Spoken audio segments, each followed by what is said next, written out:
Aku, ya Allah, menurut kasih setiamu, hapuskanlah pelanggaranku menurut rahmat-Mu yang besar.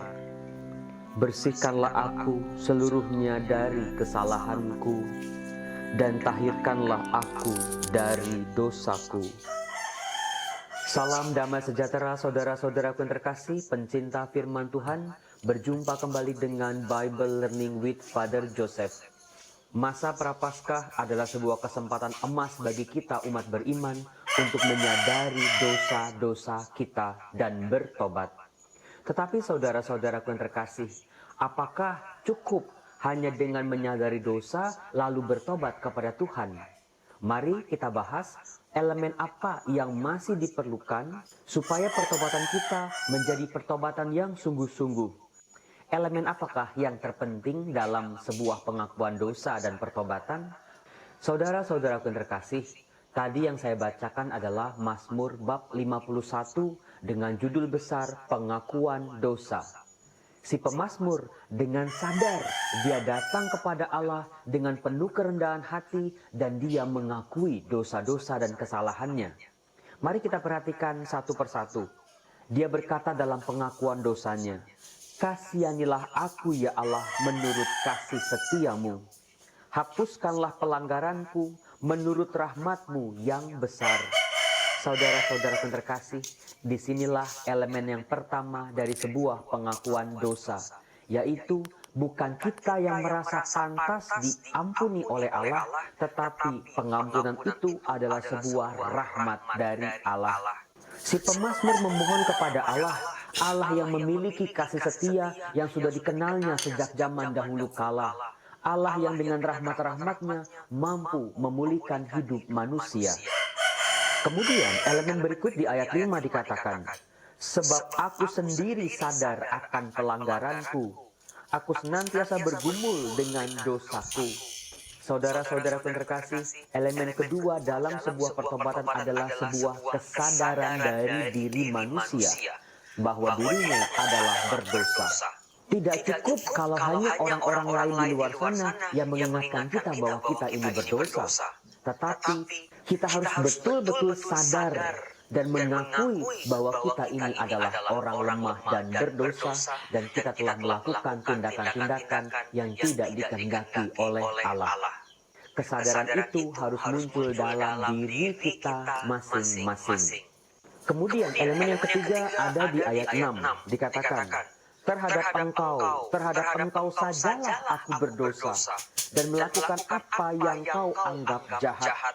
Elemen yang ketiga, saudara-saudara, kita bukan cuma sadar kita ini berdosa dan salah, tetapi kepada siapa kita berdosa.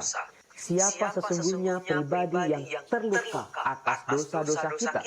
Mungkin kita membentak istri, membentak anak, mungkin kita mencuri, merugikan hak orang lain, mungkin kita melakukan tindakan-tindakan yang tidak senonoh. Tetapi saudara-saudara, dosa-dosa kita bukan hanya kepada mereka-mereka saja yang tadi saya sebut, tetapi pertama-tama seperti si pemazmur mengatakan, kepada engkau sajalah aku berdosa. Ketika kita jatuh dalam dosa, ada hati Allah yang terluka. Sadari, ingat itu baik-baik saudara-saudara yang terkasih. Elemen yang keempat yang ada di dalam Mazmur ini, kita bisa temukan dalam ayat 12. Dikatakan begini, "Jadikanlah hatiku tahir ya Allah, dan perbaharuilah batinku dengan roh yang teguh. Janganlah membuang aku dari hadapan-Mu, dan janganlah mengambil roh-Mu yang kudus daripadaku. Bangkitkanlah kepadaku kegirangan karena selamat yang daripadamu, dan lengkapilah aku dengan roh yang rela." Saudara-saudara yang terkasih, tindakan-tindakan dosa yang sering kita lakukan adalah cerminan dari apa yang ada di dalam diri kita. Apa yang kita pikirkan, apa yang kita rasakan, itulah yang keluar dalam tindakan-tindakan. Maka saudara-saudara, elemen yang keempat ini sangat penting, yaitu tidak berhenti bahwa kita tidak lagi melakukan dosa-dosa dan kesalahan itu. Tetapi batinnya diri kita harus diperbaharui. Apa yang ada di dalam sini, Apa yang ada di dalam sini, itulah yang harus diperbaharui. Bagaimana cara memperbaharuinya? Si pemazmur berkata, tidak lain tidak bukan adalah dengan roh Allah sendiri yang sekarang tinggal di dalam diri manusia. Biarlah roh itu bisa kita jaga. Roh itu membantu kita untuk menjadi pribadi yang lebih baik lagi. Roh itu menjadi sebuah filter, sebuah rem bagi kita. Kalau kita mau berkata-kata kasar, ada roh Allah yang mengingatkan kita. Ketika kita mau melakukan tindakan-tindakan yang tidak senonoh, ada sebuah rem dalam hati kita untuk berkata tidak dan menjauh dari dosa.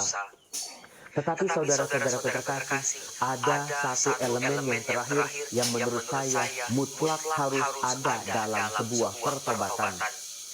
Elemen yang terakhir ini bisa kita temukan dalam Injil Matius bab 21 ayat 28 sampai 32. Kisahnya sudah sering kita dengar dan saya akan bacakan. Coba Anda tebak-tebak elemen mana yang penting dalam sebuah pertobatan. Seorang mempunyai 2 anak laki-laki.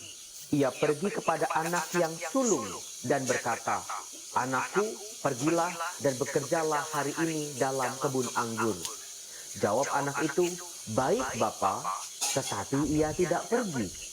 Lalu orang itu pergi kepada anak yang kedua dan berkata demikian juga. Dan anak itu menjawab, "Aku tidak mau." Tetapi kemudian ia menyesal, lalu pergi juga. Siapakah di antara kedua orang itu yang melakukan kehendak ayahnya? Jawab mereka, yang terakhir. Saudara-saudaraku yang terkasih, dalam diri 2 anak ini sebetulnya sama-sama melukai hati bapaknya. Yang satu bilang iya tetapi tidak melakukan, sementara yang kedua langsung bilang tidak mau. Pasti itu melukai hati bapaknya. Tetapi saudara-saudara, yang dibenarkan oleh Yesus adalah anak yang kedua karena dia melakukan kehendak bapaknya. Tetapi ada satu elemen saudara-saudaraku yang terkasih yang seringkali terluput dari kisah ini.